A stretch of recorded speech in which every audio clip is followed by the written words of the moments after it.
internet, como é que vocês estão? Eu sou a Milena Varefeitor, esse é o seu canal de vida inteligente na internet. No vídeo de hoje a gente vai recuperar um pouquinho daquela essência caótica de quando eu,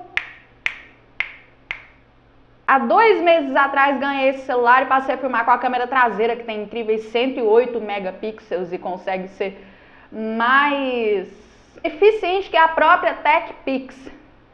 Mas o ponto negativo dessa qualidade toda é que eu não consigo me ver. Ai, Jesus, joguei meu microfone longe. Menina, eu perdi aquele negocinho que prega ele aqui na blusa. E se eu não consigo me ver, eu não sei de que ângulo tá gravando. Eu não sei de que ângulo vocês estão me assistindo. Então pode ser que vocês estejam me vendo daqui pra cima, daqui pra baixo. Enfim, só abracem a ideia. Porque hoje eu vim falar de um dos assuntos que vocês mais gostam aqui no canal. A gente vai conversar um pouco sobre Beck, não, sobre Beck Armstrong. Aqui, ó, você reconhece essa camisa que eu tô usando? Reconhece, ó? Long Live Love. A gente vai falar sobre o filme que a nossa Bequinha fez, que no último dia 26 de outubro entrou no catálogo da Netflix Brasil, sob o título de Retratos de um Amor. Milena, você achou esse título cafona? Achei. Mas essa é uma grande exceção da tradução de títulos da dublagem brasileira. Não é dublagem, porque não foi dublado. Da tradução mesmo de títulos brasileira. Porque o que geralmente costuma ser patético além de cafona, dessa vez foi muito eficiente além de cafona. Porque Retratos de um Amor realmente descreve do que se trata esse longa de 2 horas e 15 que está disponível aí no seu catálogo e você pode assistir para prestigiar a nossa Bequinha. Eu mesma assisti lá no evento do Long Live Love, dia 9 de setembro, num dos melhores dias da minha vida, porque eu peguei um combo de, além de conhecer a Bequinha, eu ainda conheci a Kátia, minha namorada. Jesus, eu tô sem aliança, peraí. Antes que vocês tomem essa situação de ter esquecido a aliança como um ponto negativo pra mim, como namorada, eu vou justificar que eu acabei de lavar o cabelo, olha, tá limpíssimo. Então, eu precisei secar o cabelo. Nessa de secar o cabelo, eu tirei os anéis porque incomoda. Machuca de ficar apertando o cabo do secador. Esqueci de colocar de novo. Mas, ó, é basicamente sobre isso que a gente vai conversar hoje. Sobre o filme Long Live Love, o filme Retratos de um Amor. Tem a nossa querida Mon, a nossa querida princesa Nilafat no elenco. No dia 9 de setembro de 2023, eu estive em SP para poder prestigiar a nossa Bequinha em sua primeira viagem à América do Sul. A minha credencial maravilhosa desse filme, que não é tão maravilhoso assim, mas a gente assiste porque quer prestigiar alguém que a gente ama tanto e dá força em todos os trabalhos aos quais essa pessoa se propõe a fazer. Até porque a gente sabe que quanto mais sucesso esse filme fizer, maiores as possibilidades deles trazerem Uranus, trazerem Beck, as duas juntinhas, para o Brasil no ano que vem no circuito internacional do filme, na promoção do filme.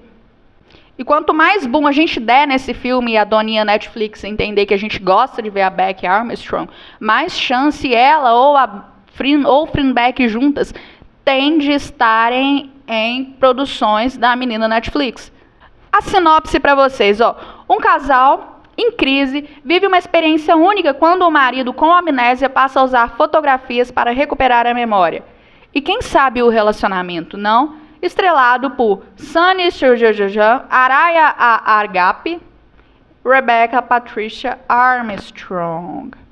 Na minha playlist aqui, Beck no Brasil, Beck no BR, vocês encontram todos os vídeos desse evento, de como foi conhecer a Beck, como foi ver a menina Beck pessoalmente, como foi falar com a menina Gap, como foi falar com a menina Beck, como foi gritar, como tá?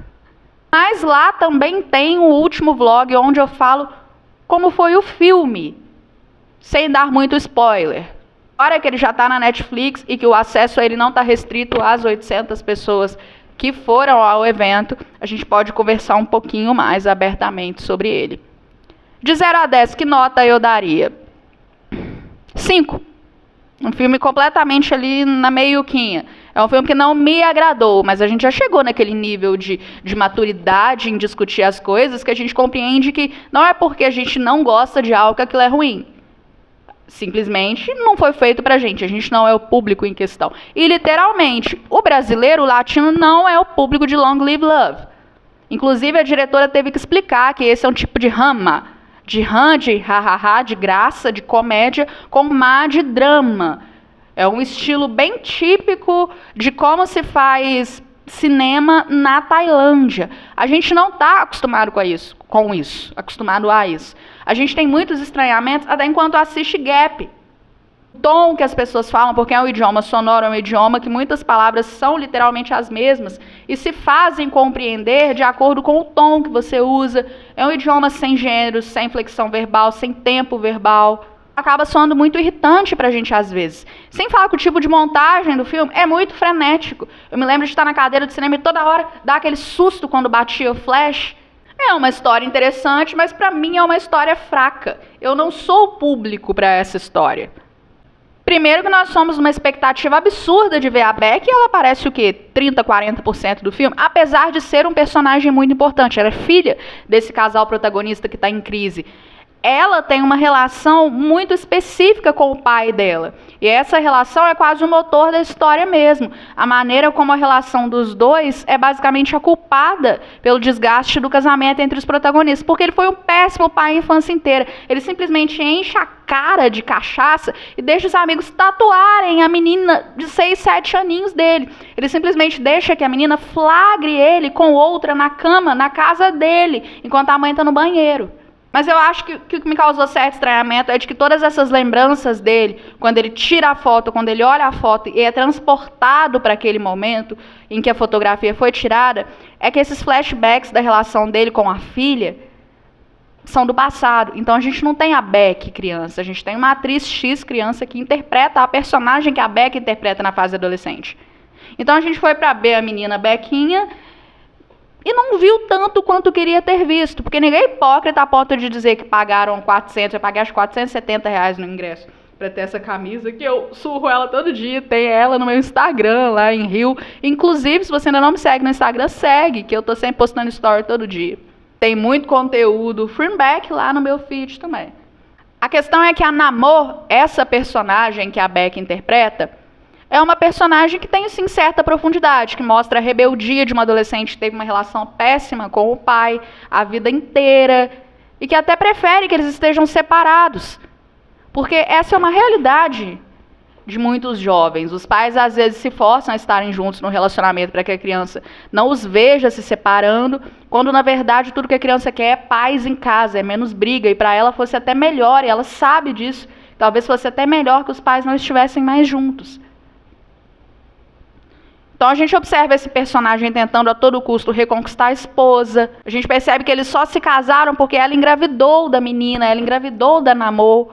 Um filme muito bem produzido, tem efeitos bacanas, o figurino é legal, a gente vê a Beck lá de cabelinho cortadinho e sente muito ódio porque foi esse papel, me parece que ela ficou entre 500 meninas e foi escolhida para interpretar a Namor. Eles queriam esse rostinho não conhecido para interpretar essa personagem e se lascaram, né? Porque no meio da produção, Gap estourou mundialmente, os episódios têm, sei lá, 15 milhões de views na internet, fora o quanto a TV tailandesa ama Gap.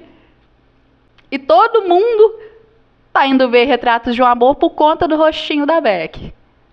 Ela tá lá de skate, tatuadinha, cabelinho cortadinho, e a gente odeia isso, porque foi esse papel que fez com que ela tivesse que cortar o cabelo, e a gente vê a Mon com aqueles apliques horrorosos, com aqueles grampos enormes em Gap the Series. Mas tá, Milena, você tá enrolando muito. Essa é uma conversa de fãs sobre o filme, é pra enrolar mesmo, a gente quer bater papo sobre. Deixa aí nos comentários as suas impressões se você já assistiu, se você ainda não assistiu, me diz se vai querer assistir, se a Beck ser uma das protagonistas vai te fazer te ver 2 horas e 15 de tailandês da história de um casal que evidentemente não tem idade para ser pai da Beck.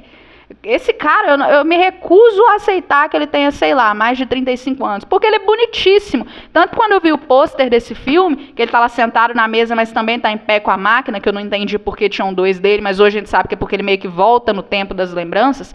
É um filme que ele não é linear, ele tem esse tempo cronológico de contar a história, vai e volta em épocas diferentes.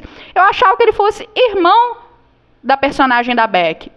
E quando eu entendi que ele é seu pai, eu fiquei, nesse cast não tá legal. Mas descobri que o Sunny é um puta de um ator na Ásia, conhecidíssimo. E ele é o nome principal para esse filme. Tanto que veio ele e a Beck pro Brasil. Não veio a esposa dele, não veio a atriz que faz a esposa dele, apesar de que ela é um chuchu, um pitelzinho. Não é um filme que, se não houvesse a Beck, eu ia olhar lá a sinopse e ia ter vontade de assistir. É um filme pesado para a sessão da tarde, porque trata de aspectos assim intrínsecos de uma família desestruturada, mas é um filme leve para te fazer chorar. Então ele não cumpre nenhum nem outro, ele te faz rir às vezes, porque a intenção é ser um pouco engraçadinho, né? Parece que tudo na Ásia é meio que assim. Mas ele não é forte o suficiente para te emocionar, para você achar que, putz, isso é um puta de um drama. Assim como ele não é engraçadíssimo o suficiente para você falar, cara, quero ver esse filme que a minha família põe aí na TV num domingo. Ele é um filme que nós brasileiros só vamos ver por causa da Beck. E que com certeza só está no catálogo da Netflix Brasil por causa da Beck. E aí, você vai assistir Long Live Love? Amo vocês, tornem-se membros se possível. Se inscrevam e curtam esse vídeo. Obrigada!